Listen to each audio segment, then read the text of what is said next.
Bias करू नका, कळलं का? Don't be bias. हे जरा जादा होतंय, हे जरा जादा होतंय. आणि तुम्ही विरोधी पक्षाला बोलूनच द्यायचं नाही ठरलं असेल तर ठीक आहे. मला वाटतं दुसऱ्यांना जर लिमिट नसेल तर तुम्ही मला का लिमिट घालताय? जरा थांबा ताई. संख्येचा विचार करता भरपूर त्यांना बोलून दिलेले. राज्यघटनेमध्ये असं कुठेही म्हटलेलं नाही की संख्या कमी असेल त्यांना कमी बोलावं, राजकीय पक्षांवर टाकली. संविधानात कुठेही पक्षाचा मात्र राजकीय पक्षांचा कुठेही उल्लेख नाही. अध्यक्ष महोदय, संविधान सभेच्या शेवटच्या भाषणात राजकीय पक्षावर घटनात्मक मगाशी मुनगंटीवार किती वेळ बोलले ऐकलं का तुम्ही? तुमचा वेळ खरा आव्हाड साहेबांनी ऑलरेडी घेतला. नाही नाही नाही, मुनगंटीवारांच्या आधी कितीतरी बोलले आहेत. 15 मिनिटं झाली. 15 मिनिटं नाही, ते जवळजवळ 50-55 मिनिटं बोलले. आम्ही काही बोललो नाही असं अध्यक्ष महोदय बायस करू नका, कळलं का? Don't be bias. हे जरा जादा होतंय, बरोबर नाही. पण तुम्हाला त्रास होईल असंही मी काय बोलत नाही. पाटील साहेब, आपण असं करूया, आता 4 वाजून 4 मिनिटं झाली आहेत. आपण 3:40 ला सुरू केलेलं, तर 4:10 ला मला रिप्लाय चालू करायचा आहे सीएम साहेबांचा. मुनगंटीवार साहेब 3 वाजल्यापासून 3:40 पर्यंत बोलले आहेत. माझी विनंती अशी राहील की आपण आता 3:40 ला सुरू केलं, माझ्या रेकॉर्ड आहे 3:40 पासून केलं. आपण एक 3 वाजता सुरू केलं. आपण एक 10 मिनिटात कन्क्लूड करूया. 4:15ला बरोबर आपण सीएम साहेबांचा रिप्लाय घेऊ. भाषणच थांबवतो. घटनेबद्दल बोलायचं काही राहिलंच नसेल तर थांबवतो मी. ही जर पद्धत असेल, अध्यक्ष महोदय, सत्तारूढ पक्षाचे एक सदस्य 45-47 मिनिटं बोलले, आम्ही कुणी गप्प बोललेलो होतो. तुम्हाला जर आम्हाला बोलायचंच द्यायचं नसेल तर ठीक आहे म्हटले, आज शेवटचा दिवस आहे आणि तुम्ही विरोधी पक्षाला बोलूनच द्यायचं नाही ठरलं असेल तर ठीक आहे. मला वाटतं असा दाबताय आता काय? मला वाटतं आपण याच्यावर अजून बोलण्यापेक्षा आपण लवकर कन्क्लूड करावं अशी विनंती आहे. असं आहे, दुसऱ्यांना जर लिमिट नसेल तर तुम्ही मला का लिमिट घालताय? जरा थांबा ताई, असं काय करताय? असं लिमिट घालणं योग्य नाही अध्यक्ष महोदय. तुम्ही आता आले, त्याच्या आधी जे 2 सदस्य अध्यक्ष तालिकेवर मी चेंबर मध्ये बघत होतो. हो, पण इथं 3 वाजता ते बोलायला उभे राहिले. ठीक आहे, आपण बोला. आपण 10 मिनिटात आपण कन्क्लूड करूया. आपलं होईल, आपला स्पीड चांगला आहे.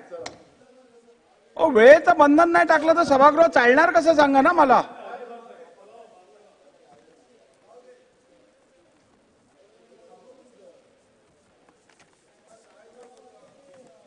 मी विरोधी पक्षाला विनंती करतो की संविधानाच्या गौरवाची चर्चा आहे आणि तुम्ही त्याच्यावर बहिष्कार टाकताय, हे योग्य नाही आहे. त्याच्यावरच बहिष्कार आहे, अजून कशावर बहिष्कार आहे? हे अतिशय अयोग्य आहे. संविधानाच्या गौरवाच्या चर्चेवर बहिष्कार टाकणे अयोग्य असं माझं मत आहे. जागेवर बसून बोला. जयंत पाटील साहेब, नाही पण कसं चालणार चर्चा? आपल्या पुढे बसून तर घ्या. बसा बसा बसा बसा. आपण आता मी विनंती केल्यानंतर पण तुम्ही बसणार नाहीत का? तुम्ही सांगत असता किती तास कामकाज झालं, कुणी किती काय केलं. माझी एकच विनंती आहे की अजून भाषण होणार आहेत, सीएम साहेबांचं पण भाषण होणार आहे.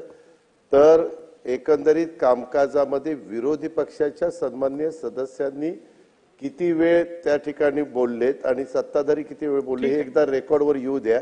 कारण नसताना बाहेर आपली बदनामी होती की आम्हाला बोलून देत नाही, आम्हाला बोलून देत नाही, आम्हाला बोलून देत नाही. संख्येचा विचार करता भरपूर त्यांना बोलून दिलेले, अजून तुम्ही बोलून देताय. धन्यवाद. चला अध्यक्ष महोदय,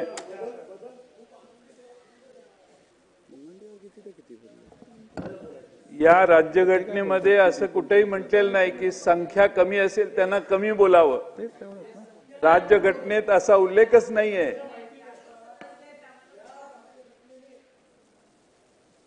विधानसभेचे नियम बनवून दिलेले आहेत. त्या विधानसभेच्या नियमामध्ये अध्यक्षांना हा अधिकार आहे की कोणाला बोलायला किती वेळ द्यायचा, आणि अध्यक्षांच्या त्या अधिकाराचं उल्लंघन केलं तर ते या राज्यघटनेचं उल्लंघन ठरतं. हे जे आहे हे लाईटच गेली.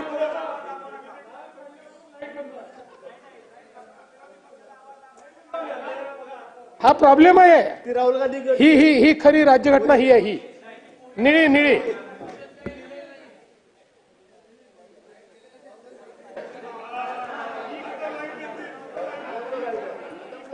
अध्यक्ष महोदय, याच्यामध्ये असं म्हटलेलं आहे की सर्व सदस्य समान आहेत तुमच्या समोर आणि सर्व सदस्यांना एखाद्याला 40 मिनिटं बोलायला दिलं तर दुसऱ्याला 40 मिनिटं, किमान 40 मिनिटाच्या ऐवजी 35 मिनिटं बोलायला द्यायचं. त्यामुळे अध्यक्ष महोदय, माननीय मुख्यमंत्री महोदय तुमची दिशाभूल करतायत, तुम्ही त्यांचं मनावर घेऊ नका. ही चर्चा संपल्यानंतर मी वेळेचा रेकॉर्ड स्वतः जयंत पाटील साहेबांकडे पाठवणार आहे.